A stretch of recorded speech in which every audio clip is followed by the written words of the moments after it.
Embla Books presents The Penford Manor Murders, written by Fiona Veitch Smith and read by Hannah Genesius. Prologue. Tuesday, 5th of August, 1930. Penford Manor, Northumberland. Lady Justina Penford had had a tiring day. The first of her guests for the opening of the grouse season next week, on the glorious 12th, had already arrived, 3 days before their due date. The house staff had not had time to air their usual suite of rooms, and the ground staff had to take time away from their preparations for the hunt to mow the croquet lawn and the tennis courts. Why on earth the von Schneider cousins wanted to play almost as soon as they had arrived, Lady Penford had no idea. It had annoyed her, but not surprised her. That branch of the family, her late husband's family, had always taken liberties with her hospitality, and if it weren't for her grown children's fondness for the cousins from Germany, and the guilt she still carried about the loss of their father, she would have spoken about it years ago. But there were certain things one did not speak of if one wanted to keep the peace, certain secrets that must, at all costs, remain unspoken. With a wave of her hand, Lady Penford dismissed her maid, Parker. "Should I close the curtains before I leave, your ladyship?"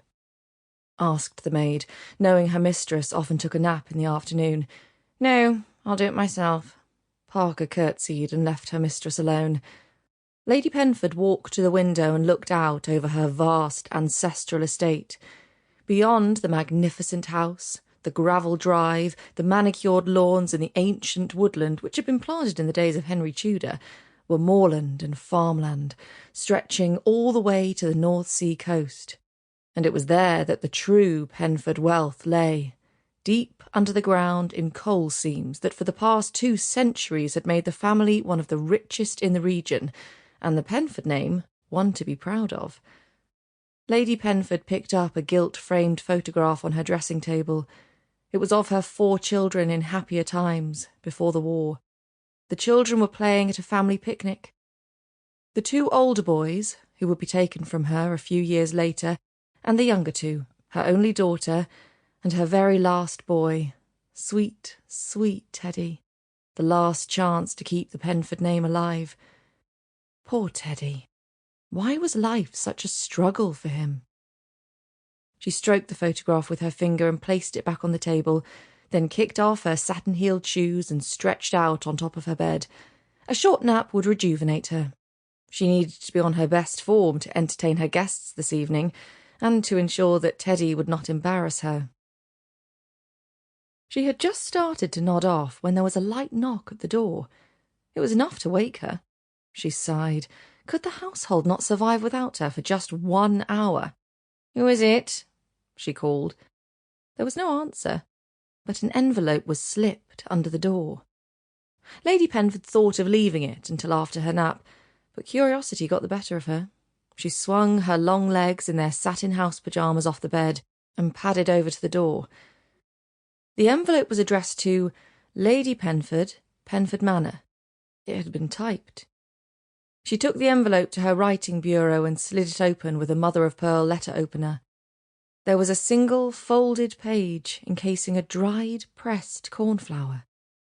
Lady Penford's heart quickened. Surely, it can't be. She held the flower between thumb and forefinger as she read the note. Then the flower fell from her grasp as the words sank in. Dear God, no. Lady Penford's hand clutched at her throat.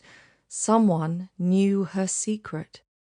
She flung open the door and looked left and right. The corridor was empty. Whoever had delivered the note was gone. Lady Penford's eyes narrowed. But I'll find them.